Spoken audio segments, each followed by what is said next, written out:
Erased Destiny. Chapter 9. Job for a Man. A gentle tapping on the window woke Merigold before 5 in the morning. The girl reluctantly rolled out of bed and stuck her head outside. This was not how she imagined her first day back home. Her first day without work. Her first day without having to do anything. I'm sorry, Goldie, for waking you up. Tolpes didn't come back for the night. I am sick worried. The unexpected visit of the woman living in the forest and her 2-year-old son sleeping in a sling that Lena had slung across her back woke Merigold up more effectively than a bucket of cold water. While Merigold looked anxiously at her acquaintance, the other consciousness vetted the area for threats. Lena had never been to Merigold's place. How did she know where the girl lived? At a time when most villagers were asleep or just starting the day, it was difficult to ask anyone for directions. The girl's house didn't stand out in any particular way, except for its location. Tolpes could have described it as the last one in front of the grove that forms the top of the village. Did he do that?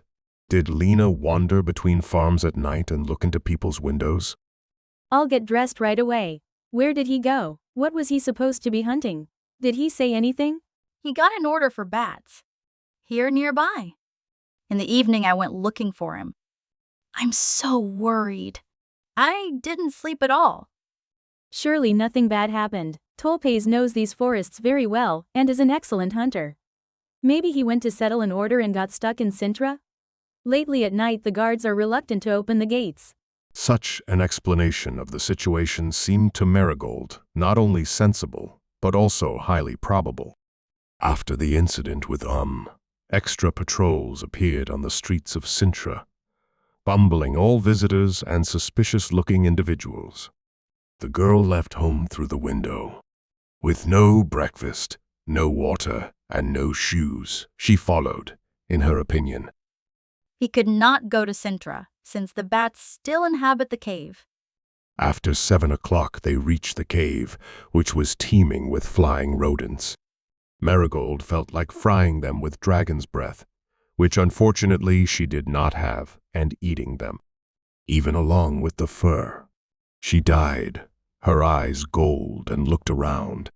Tolpes is not here, no man but us. Do you see those bags hanging on the branch? I bet Tolpes was preparing traps for bats when something disturbed him. Or someone. I don't know much about tracking.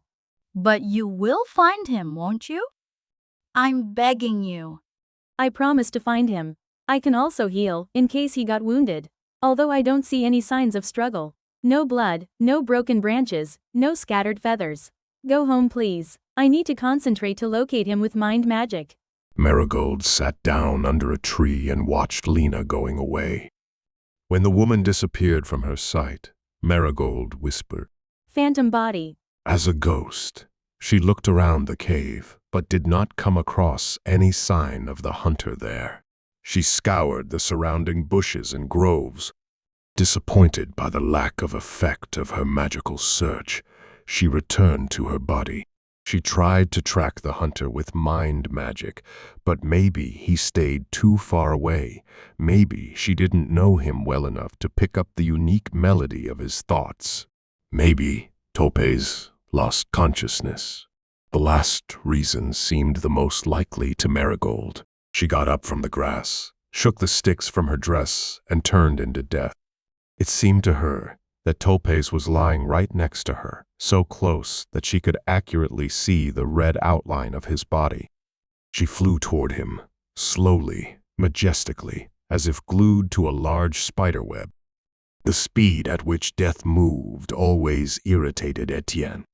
It was as if the elemental spirit was in no hurry to go anywhere. She penetrated trees, penetrated stones, penetrated bird nests, and dumpkin burrows, but she didn't even move 100 steps away from the cave. As accurately as she could, Merigold determined the direction of march and returned to her body. She was surprised to discover that the short transformation tired her out more than the all-day snowball battle. More surprisingly, however, Etienne did not fall asleep. She could clearly feel her new body. She raised her hand to eye level. Her face lit up with an unusually wide and joyful smile. She had succeeded in taking control over Merigold, dominating her consciousness. Etienne did not at all feel like chasing around the forest in search of a married hunter. She looked around for breakfast. She dyed her eyes gold, reinforced herself with a magical essence, and ran toward a slightly larger red spot. Along the way, she uttered one incantation from each element, each domain and specialty, only to discover that there was nothing left for her except death, mind, and light. Not even the frozen flames, of which she was the mistress. The red spot turned out to be a fox sleeping in a burrow. Etienne didn't feel like eating the fox, so she directed her steps to a familiar stream. With each step, she found it increasingly difficult to maintain control over her weakening body. The more power she used, the worse her vision became, the slower her legs moved, and fewer stimuli reached her senses. Merigold woke up not far from the burned-out forge. Her father had once told her the story of a werewolf who lived far from humans and made a living forging swords. Of course, there were helpful mages who burned the forge, razed it to the ground, and left it as a warning to other dangerous beasts that would want to settle near human settlements. A fragment of a battle in the Silver Roads popped into the girl's head. A battle with werewolves that resulted in the burning down of Fidelis' family home. At the sight of a werewolf knocking Etienne to the ground, Merigold was so frightened that she jumped to the side and hit a tree. She remembered Lena's request and the reason why she had wandered into the forest. The last time she saw him, Tolpes was lying in an uncomfortable position, as if slung over a sizable barrel. She wanted to resume her search, but couldn't remember the route Etienne had taken. She felt sleepy, drained of energy. Her stomach constantly reminded her of the skipped meal. Etienne, in turn, encouraged the girl to look around for the magic herb and regain the power sucked out by the casted spells. A flurry of stimuli and sensations made Merigold squat on the stone floor of the ruined smithy. Etienne immediately informed her that the forge had not been burned by fire mages, but by lightning, perhaps of magical origin. However, the degree of charring of the bodies indicated a rather natural phenomenon. Additionally, the man did not live in the forge alone, but with wife and 2 children.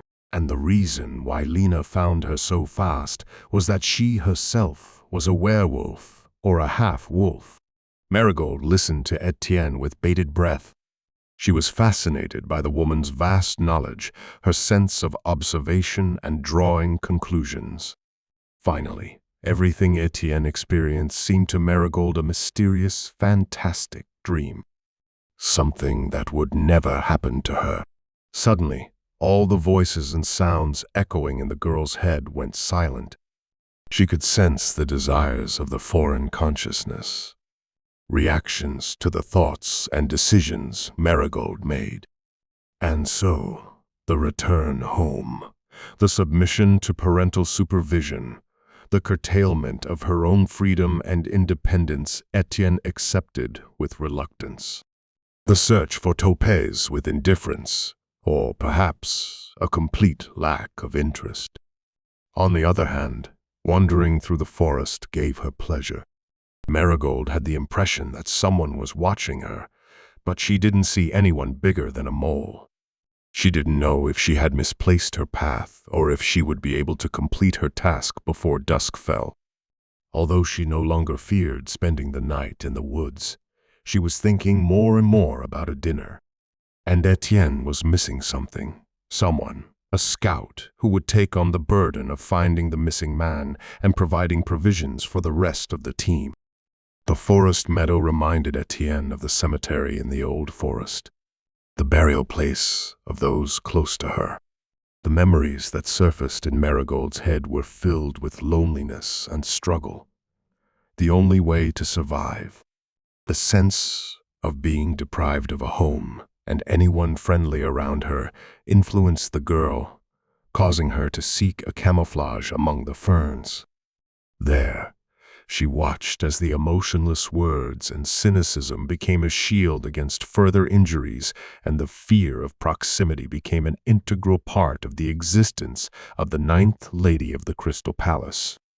Only after a long while did Etienne realize that the images presented were not suitable for a girl, and changed her repertoire. And also crawled out from between the ferns, busy admiring the battle fought at the palace walls many years earlier. Merigold overlooked Tolpes.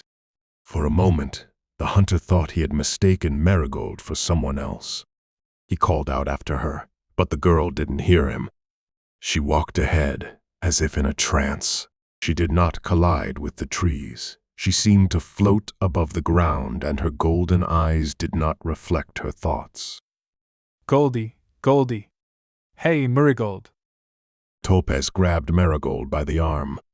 Poison ivy wrapped him from head to toe and knocked him to the ground. Tolpes, I was just looking for you. Stroking the plant was enough for it to release its would-be victim and wrap itself around the girl's arm. It swayed like a big green bird of prey looking for something to eat. Merigold apologized for the attack and helped the hunter to get up. Her hands went of their own accord to the hunter's hair, and the blood clotted on it. Dark practices. You've taken quite a beating. A chair? Probably a baton. I will never again help two strangers supposedly lost in the woods. Did Lena send you? Lena, she showed me a bat cave and returned home. I hope she got there safely. She tore off the lower part of her skirt and made a makeshift bandage for Tolpes. Concerned about the rustling on the branch, she sent poison ivy there. The warily minded plant returned with a squashed black-brown bird smaller than Merigold's hand. Is it edible? I think so. But probably not raw. Poor girl. Lena got you out of bed without breakfast, didn't she? I have to talk to her. It is nothing, really. Missing one meal hasn't killed anyone yet. The girl's golden eyes swept the area, but did not come across a boar or even a dumpkin. Nothing to be stuffed on the grill and quickly cooked. Actions were so far at odds with words that Tolpes forgot the recent scolding and began to laugh to the accompaniment of Merigold's snorts. He handed his companion a dug-up root of bladderwort, which, though sour and basty, could be eaten raw. You deserve some compensation for a wasted forenoon, so at least I'll entertain you with a story about my stupidity. Let's go home. He continued walking, and Merigold remained in the same place. She was stroking the plant wrapped around her neck, like a very thick shawl, and seemed as absent-minded as she had been during the hunter's search. She munched on the white root reluctantly, as if she had suddenly stopped feeling hungry. The scenes she watched through Etienne's power absorbed her completely. Tolpes looked at Merigold and stopped. He feared that the girl had suffered more in Cyntra than she wanted to admit. Returning home after barely 3 months in the city, the abrupt termination of Amanda's job signaled a problem that the teenager could not cope with. Tolpes returned to Merigold. He stood next to her and waited until the girl regained consciousness and it was possible to talk to her. Merigold watched the meeting of 2 supposedly lost women, one about 30, the other younger. She could have been 17 at most. Nicely dressed, though muddy and clearly tired. They played their roles well. They convinced Tolpes to escort them to the road. Seemingly travelers who had wandered away from the caravan and got lost in the woods. Amused by conversation and not so successful attempts at flirting, the hunter was persuaded to escort the women all the way back to the caravan, which turned out to be an encampment of bandits. A blow from something hard rendered Tolpes unconscious, and when the hunter woke up, he was lying tied up on a large stone. They had left him alone to the mercy of predators. Merigold was not interested in how Tolpes got free. She tried to retrace his route to the camp. She was annoyed by the notorious silhouettes of lost women appearing in his memories. They made it difficult to discern which way the hunter was going. Why don't you stay with us until the evening? We'll talk, I'll take you fishing. Don't you think there should be something done to end these attacks? You made it out alive, but someone else could get killed. At first, Tolpes wanted to ask, how did Merigold know what had happened to him? However, he immediately rebuked himself for being insensitive, his condition, the injuries he had sustained, and finally the words he had spoken moments earlier to an astute person. And he considered Merigold to be such, hinted at the course of events of the previous day. I will report the incident to the guards, after I get rid of the bats. They did not earn much on me, a few coppers, a quiver of arrows. I feel a little sorry for the bow, because although it was old, I liked it. No problem, I will look around for your bow. See you later. 10 moved in the direction from which Tolpes came. She hummed under her breath a cheerful song that Fidelis had taught her, and which words could be reduced to a simple statement: don't tease a sleeping dragon, or it will eventually bite you. The prospect of getting rid of a gang of slingers and taking everything they had collected appealed to Etienne more than any previous events of the day. Are you going to? Tolpes went after Merigold. Her body followed the trail he had left, almost on its own. Although her eyes saw nothing and her mind jumped from one colorful scene to the next, her legs did not deviate. After singing the last H-ah of the chorus, Etienne answered the unfinished question. I intend to. And I'm not asking you to accompany me. By the way, do the guards pay for every captured criminal, or only for those who live to see their posters on the board? For everyone, as long as they can be proven guilty. For those of the posters, a little more. You can't deal with them alone. Why do you think so? Etienne waved her hand, from which a sword slid out. A beautiful black blade of one of the sharpest weapons. The grind that Etienne twisted made it clear that the weapon had accompanied her since the cradle, and maybe even earlier. I was afraid that after leaving Cyntra, I would start to feel bored, and here is such a pleasant surprise. I was a bit angry with Lena, but now I am grateful to her. Don't chastise the day before sunset or something like that. You killed the tri-heads, didn't you? Me, meanwhile, I also killed 20 or 30 bandits, kidnappers, such creatures. Too bad it's only that many. Why did you leave Cyntra? Etienne stopped and looked at Tolpes, walking behind her.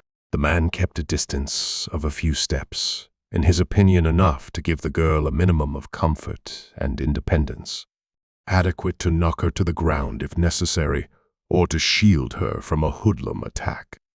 Because Amanda closed her business, and in one day, I couldn't find another job. I don't think that's enough. You went back to the house you were so happy to move out of. The accuracy of the remark prompted Etienne to take a seat on the moss under a tree and drink the rainwater collected in the hats of the horseshoes growing nearby. The bladderwort root didn't satisfy her hunger, but she didn't crave poisonous mushrooms.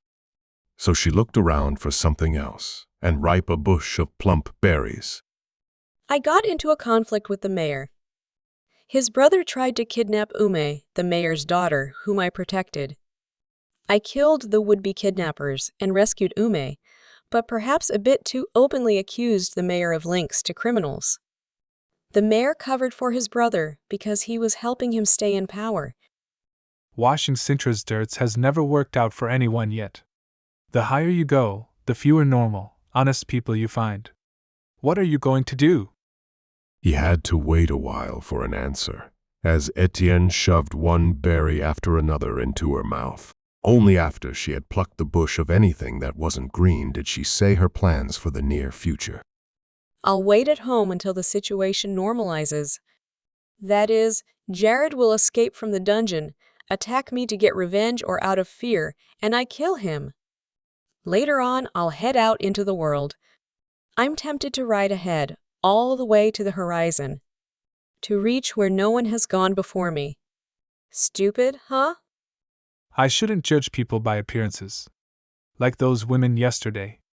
I understand that you need money to carry out your plans. Etienne sat, leaning with her back against the trunk of a tree, and listened to the sound of the wind rustling the branches somewhere above her head. She was used to similar scenery, to similar discussions, to the calm before a battle. These moments of relaxation, after a while, began to give her pleasure comparable to the destruction of enemy armies. I have already earned some money. If necessary, I will organize the missing amount. I hunt bandits for pleasure. Bad for a man without any activity, and as you rightly pointed out, I have no desire to spend time at home. In the village. Among the people. I have a proposal. Now we go home, eat something, and at night I'll lead you to the camp. Accepted. 3 claps summoned 2 magical mounts. The mage and the missing hunter rode cross-country, taking the shortest route to Tolpes' hut. Etienne smiled at her memories. She was again accompanied by a handsome man, though not resembling any of her previous partners, and unfortunately married.